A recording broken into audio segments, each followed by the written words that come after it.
नमस्कार साथियों। तो आज है 28 अप्रैल 2026। दोस्तों, जियोपॉलिटिकल अनसर्टेनिटी एंड आज एक्सपायरी था इंडेक्स की, वो भी मंथली एक्सपायरी, जिसके कारण मार्केट काफी हद तक वॉलेटाइल था। अब चलिए समझने की कोशिश करते हैं कि कल यानी 29 तारीख किस तरफ मार्केट की मूवमेंट हो सकता है। सो दोस्तों, रिक्वेस्ट करूंगा आप सभी को प्लीज वीडियो को बिना स्किप के पूरा अंत तक जरूर देखना, और खास करके इस वीडियो की जो आखिरी मतलब 3-4 मिनट पे हम चर्चाएं करेंगे मार्केट के बारे में थोड़ा डिटेल में, कहाँ पे निफ्टी फिफ्टी की रेजिस्टेंस है, कहाँ पे सपोर्ट है, क्रूशियल लेवल कौन सा है, उस पार्ट को मिस मत करना, ठीक है कतई। आइए सबसे पहले चेकआउट करते हैं कि आज हमारे मार्केट एनालिस्ट दोस्त ने क्या कहा। देखिए, आज इस टॉपिक को कवर किया एंजल वन की तरफ से एक एनालिस्ट ने, इन्होंने बहुत अच्छे से समझाया एक्चुअली, मतलब नीचे की तरफ ये लेवल, उसके बाद ये लेवल, बहुत अच्छे से एक्सप्लेन किया। तो एक्चुअली अगर हम शॉर्ट में बात करें तो नीचे की तरफ जिस लेवल को इन्होंने पॉइंट आउट किया 23,800 से लेके 23,750, मतलब सबसे पहला एक सपोर्ट जोन, मतलब जहां पे आज क्लोजिंग है उसके बेस पे, उसके नीचे अगर पहुंच गया स्लिप करके, मतलब अनफॉर्चुनेटली हो भी सकता है क्योंकि आज कोई गारंटी नहीं है, तो 23,550 से लेके 23,500 इस लेवल को पॉइंट आउट किया। अच्छा, अब ऊपर की तरफ बढ़ भी सकता है क्योंकि कभी भी कुछ भी खबर आ रहा है आज की डेट में। सबसे पहला जो हडल पॉइंट मेंशन किया 24,250, 24,300 इस रेंज को, और इनकेस अगर इस लेवल को क्रॉस करके निकल गया, मतलब इतना बढ़िया मार्केट कल मिल गया, तो 24,550 से लेकर 24,600 की जोन तक भी पहुंच सकता है। वैसे दोस्तों क्या लगता है आपको, मतलब जिस प्रकार की सिचुएशन है, ऑयल प्राइस पीक में चल रहा है, क्या ऊपर जाएगा, नीचे जाएगा, दाएं बाएं, जो भी आपको लगता है कमेंट करके बताइए। खैर, अब देखिए सेम टॉपिक को कवर किया मनी कंट्रोल की तरफ से दूसरे एक और एनालिस्ट ने बाजार के बारे में अपना एक विचार रखा। देखिए technical view, Nifty 50 under pressure but up trend intact above 23,800। तो इनका मतलब यह है कि देखिए निफ्टी 50 प्रेशर में तो है बिकॉज ऑफ इतना वॉलिटिलिटी, अनसर्टेनिटी। अब जब तक 23,800 के ऊपर है तब तक एक अप ट्रेंड की पॉसिबिलिटी है, इन्होंने यही कहा। अच्छा, बैंक निफ्टी के लिए मेंशन किया स्ट्रॉन्गर सेलिंग बिलो 55,000। तो मतलब अगर बैंक निफ्टी 55,000 के नीचे पहुंच गया तो एक अच्छा सेल ऑफ हो सकता है, ठीक है, मतलब मार्केट में और ज्यादा, सॉरी बैंक निफ्टी में और ज्यादा गिरावट हो सकता है। अच्छा, कुछ रेंज मेंशन किया क्रूशल, जैसे कि कल के लिए 24,000 की रेंज जहां पे आज क्लोजिंग दिया, ये सबसे क्रूशल है, और लगभग 1,000 पॉइंट की एक रेंज मेंशन किया 23,500 से लेके 24,500। खैर, इस टॉपिक को दोस्तों इस वीडियो की अंतिम भाग में हम चर्चा करेंगे, ठीक है। अब चलिए बहुत सारे इंपॉर्टेंट डेटा, कुछ जानकारी शेयर करता हूं, थोड़ा पेशेंस रखिए, स्टेप बाय स्टेप करके सुनिए, समझते जाइए। दोस्तों याद है संडे के दिन आपको मैं कहा था कि आज मतलब 28 तारीख भारत की आईआईपी डेटा आउट होगा, इंडस्ट्रियल प्रोडक्शन डेटा। इसके थ्रू हमें पता चलता है कि भारत की इंडस्ट्री कैसा काम काज कर रहा है, ठीक है। इस बार देखिए एक्सपेक्टेशन बहुत ही कम था, ठीक है, यहाँ पे आप देख सकते हैं आज की डेटा है। प्रीवियस मंथ पे जो डेटा आया था 5.1%, इस बार फोरकास्ट ही आया था कि 3.7%। बट एक्चुअल डेटा हो सकता है कि लास्ट मंथ के हिसाब से ज्यादा ना हो, क्योंकि एक्सपेक्टेशन था ज्यादा नहीं होगा, बट फोरकास्ट के अनुसार बेटर रहा। फोरकास्ट किया गया था 3.7% और एक्चुअल डेटा आया है 4.1%। ये डेटा मैं कहूंगा काफी बढ़िया था। लेट्स सी क्या होता है कल, इसका भी इंपैक्ट आपको पड़ेगा, मतलब मार्केट में दिखने को मिलेगा। अच्छा, एक एनालिस्ट है, इनका नाम है राजेश सलूजा। राजेश सलूजा जी ने कहा कि India equity market could hit new highs before March 2027। ठीक है, तो इन्होंने कहा कि अगले अगले साल 2027 की जो मार्च है, मतलब ये जो फाइनेंशियल ईयर खत्म होने से पहले इंडियन इक्विटी मार्केट अपना फ्रेश हाई टच करेगा, न्यू हाई टच करेगा।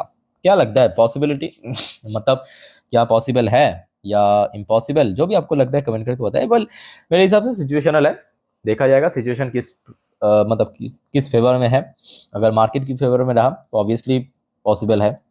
अच्छा, नेक्स्ट देखिए एक्सचेंज की तरफ से आज एक डेटा शेयर किया है, NSC registered investor base cross 13 crore mark. चलो बहुत बढ़िया, सितंबर में आउट हुआ था, सितंबर से इस बार काफी इंक्रीज हुआ है। सितंबर 2025 मतलब लास्ट ईयर में था 12 करोड़ की आंकड़ा, मतलब जो रिटेल इन्वेस्टर्स की पार्टिसिपेशन इस बार काफी बढ़ चुका है, और कुछ ही महीनों के अंदर इस बार 13 करोड़ की जो आंकड़ा है वो क्रॉस कर गया। चलो बहुत सही है।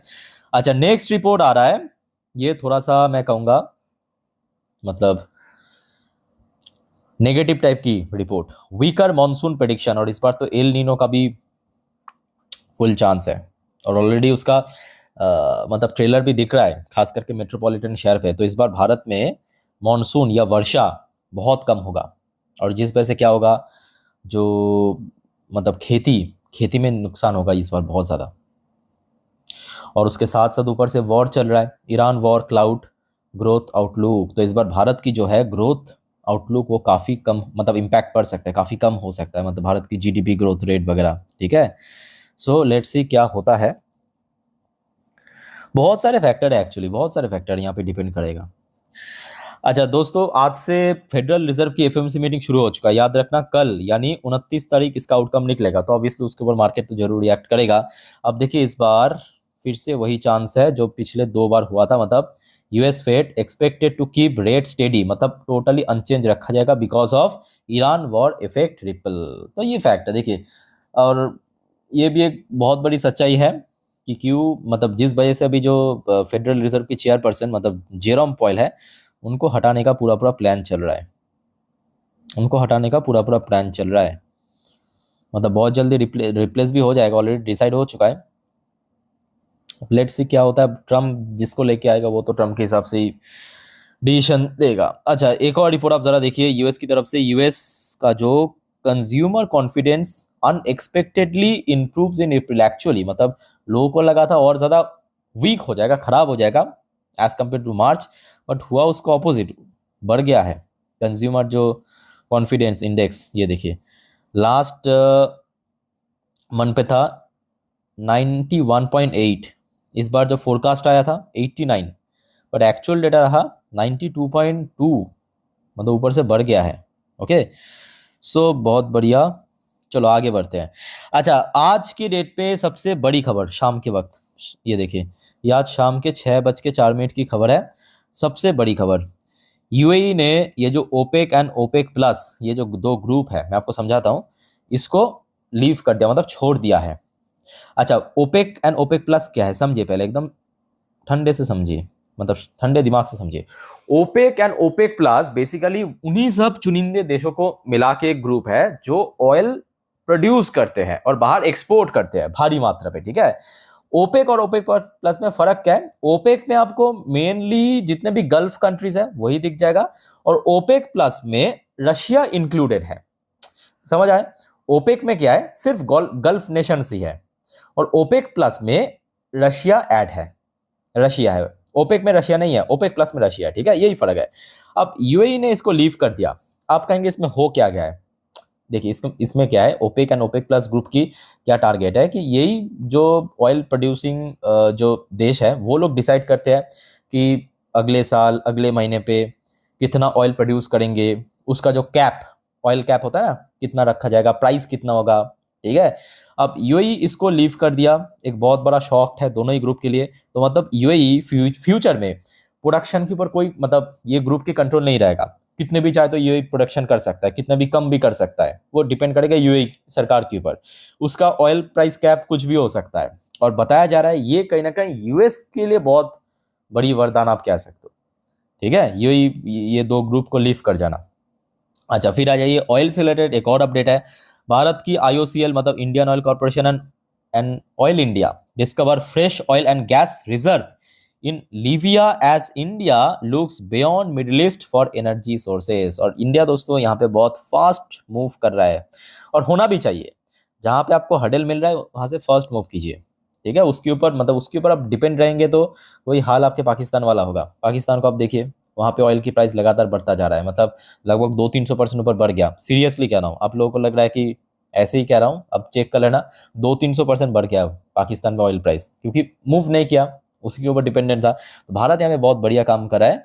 भारत ने क्या किया, लीबिया से भी ऑयल खरीदने की टारगेट रखा है, और यहाँ पे आईओसीएल भारत की जो सरकारी कंपनी है, Indian oil and Oil India, ये दो दोस्तों यहाँ पे खरीदेगा बहुत जल्दी। ठीक है, तो क्या होगा कि और ज़्यादा डाइवर्सिफिकेशन हो जाएगा। ओके, मतलब एक पर्टिकुलर जोन के ऊपर या क्षेत्र के ऊपर डिपेंड हम नहीं रहेंगे। अच्छा, ऑयल की जब बात हो रहा है, एक और अपडेट है। इंडिया की जो रशियन ऑयल इंपोर्ट वो लगभग 20% ड्रॉप हो चुका है अप्रैल पे।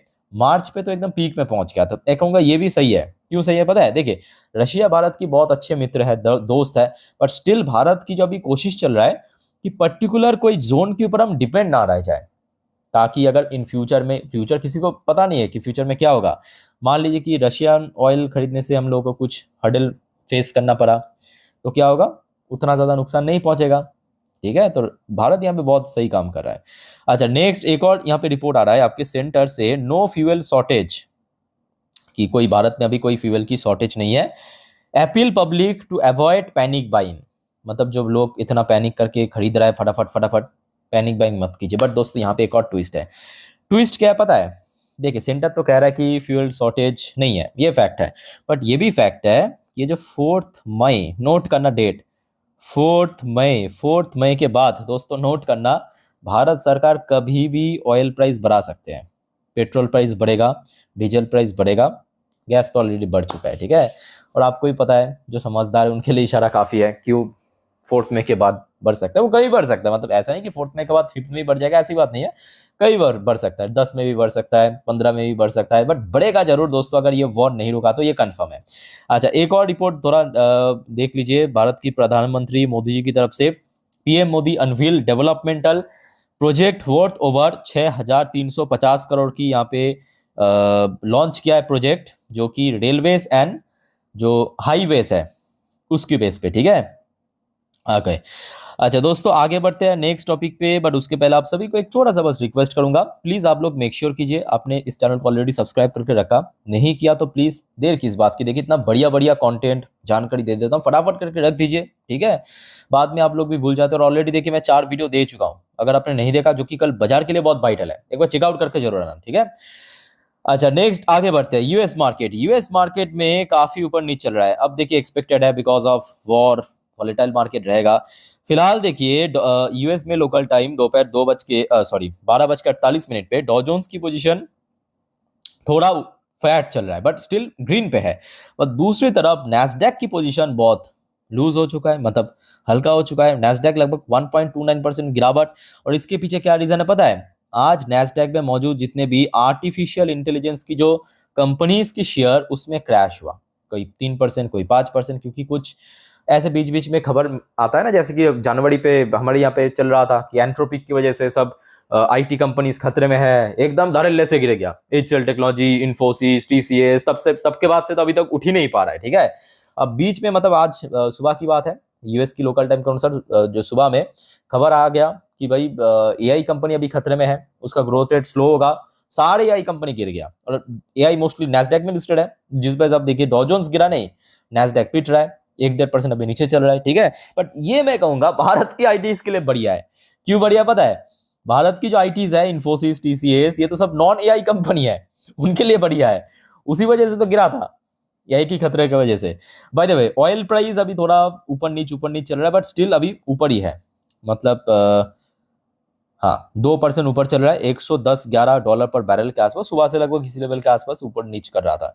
अच्छा, गोल्ड की प्राइस 2% गिर गया। अब इसमें कोई नया बात नहीं है, ऑयल प्राइस जितना बढ़ेगा यूएसडी बढ़ेगा, मतलब जो यूएस की डॉलर इंडेक्स वो स्पाइक करेगा ऑयल के साथ साथ, और उसके अगेंस्ट में जितने भी गोल्ड, सिल्वर, कमोडिटी मार्केट में फिर से वीकनेस होगा। ठीक है, अच्छा इंडियन करेंसी की वैल्यूएशन वही अपने पुराने लेवल पे, मतलब जो लाइफ टाइम लो है उसके ऑलमोस्ट नजदीक पहुंच चुका है। अब बात करेंगे जो हमारे इंडियन आईटी कंपनीज, जो आपको मैं अभी कह रहा था कि आईटी कंपनीज के लिए एक बहुत बड़ी वरदान है। क्यों है? क्योंकि ये सब आपके नॉन एआई कंपनी है। हाँ, एआई की मतलब एआई कंपनीज के साथ पार्टनरशिप में काम जरूर कर रहा है, बट ये जो विप्रो, इन्फोसिस, ये खुद नहीं बना रहा है। ठीक है, खुद डेवलप नहीं कर रहा है। तो अभी आप देख सकते हो इन्फोसिस की एडियर वर्जन हो या विप्रो की एडियर वर्जन, वो उतना नीचे नहीं है। आज इंडियन मार्केट में जितना जिस लेवल पे क्लोजिंग दिया उसका ही एक एडजस्टमेंट हो रहा है बस। ठीक है, अच्छा कुछ बैंक की शेयर्स देख लेते हैं, जैसे कि आईसीआईसी बैंक की एडियर वर्जन 2% नीचे, एचडीएफसी बैंक की एडियर वर्जन 0.89% नीचे। वैसे आज इंडियन मार्केट में बैंक्स भी काफी वीक था, मतलब बैंक निफ्टी भी काफी वीक था, है ना। अच्छा ये बात करेंगे हमारे गिफ्ट निफ्टी की पोजीशन, जस्ट अ मिनट मैं आपको थोड़ा रिफ्रेश करके दिखाता हूँ।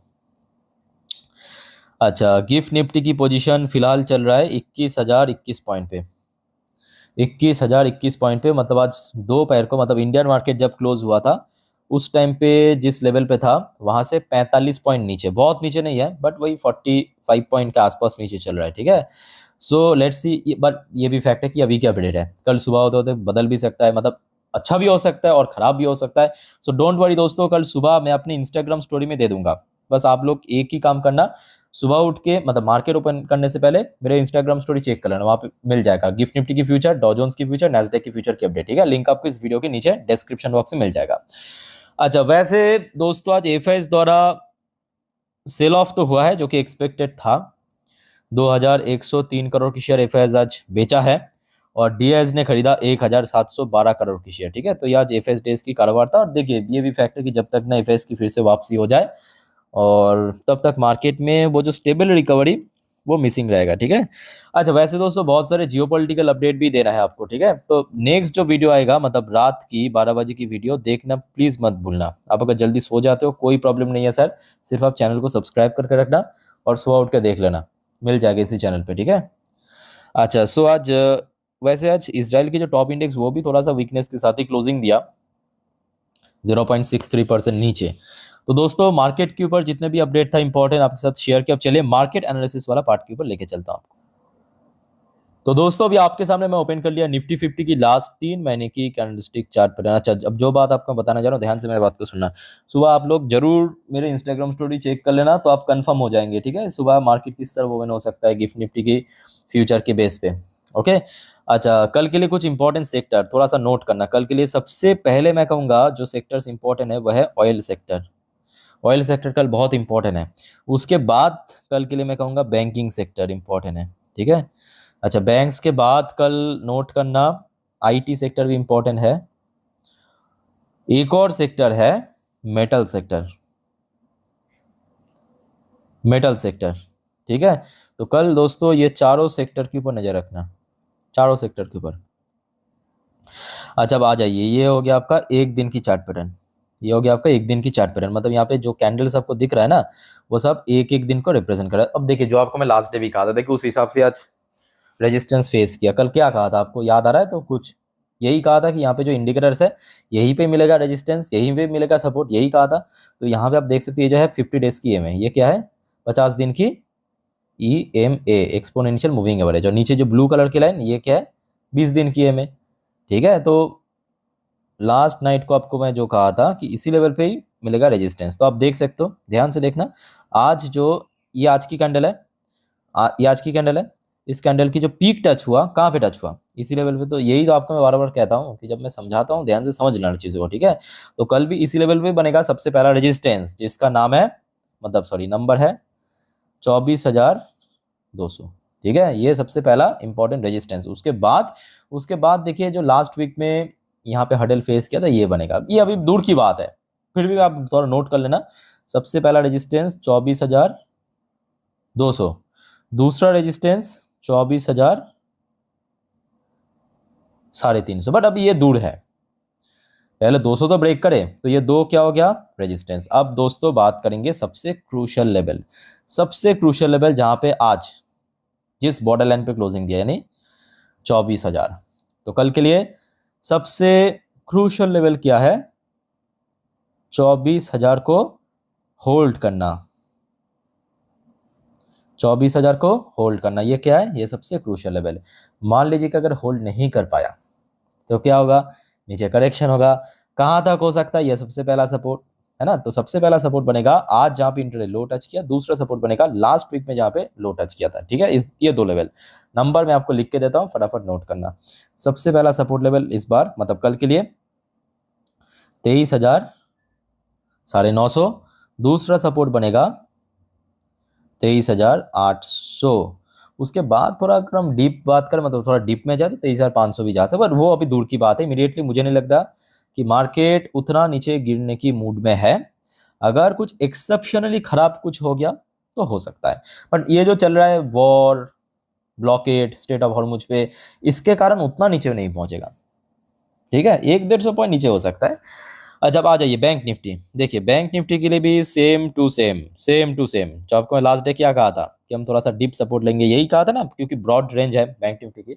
सो बैंक निफ्टी के लिए कल के लिए मतलब कल 29 तारीख के लिए सबसे वाइटल लेवल साथ में सपोर्ट 55,000, ठीक है। और अपर साइड में अभी भी कल की तरह सेम ये जो 50 डेज की EMA यही है अगला रेजिस्टेंस, थोड़ा हाई रेंज पे रहेंगे, ठीक है। हो गया आपका 56,000, वही 600 के आसपास, ठीक है। तो बैंक निफ्टी 50 आपको मैं अच्छे से समझा दिया। दोस्तों और कोई आपका डाउट्स या कंफ्यूजन है कमेंट बॉक्स में बताइए कमेंट करके। अब देखिए, जो आपको मैं बार बार इसके पहले भी कहता हूँ, बाजार बहुत रिस्की है, बहुत वॉलेटाइल है। सो गलती से भी एफ ट्रेडिंग ये सब चक्कर में मत पड़ना। लोग पैसा कमाने से ज्यादा गवाते हैं। नॉर्मली वीडियो देखिए, सीखिए। कोई प्रॉब्लम है, कमेंट बॉक्स खुला है, कमेंट करके बताइए। और दोस्तों चैनल को सब्सक्राइब करना मत भूलना इस प्रकार की जानकारी हमेशा पाने के लिए। तो मिलते हैं नेक्स्ट वीडियो में। टेक केयर, बाय बाय, जय हिंद।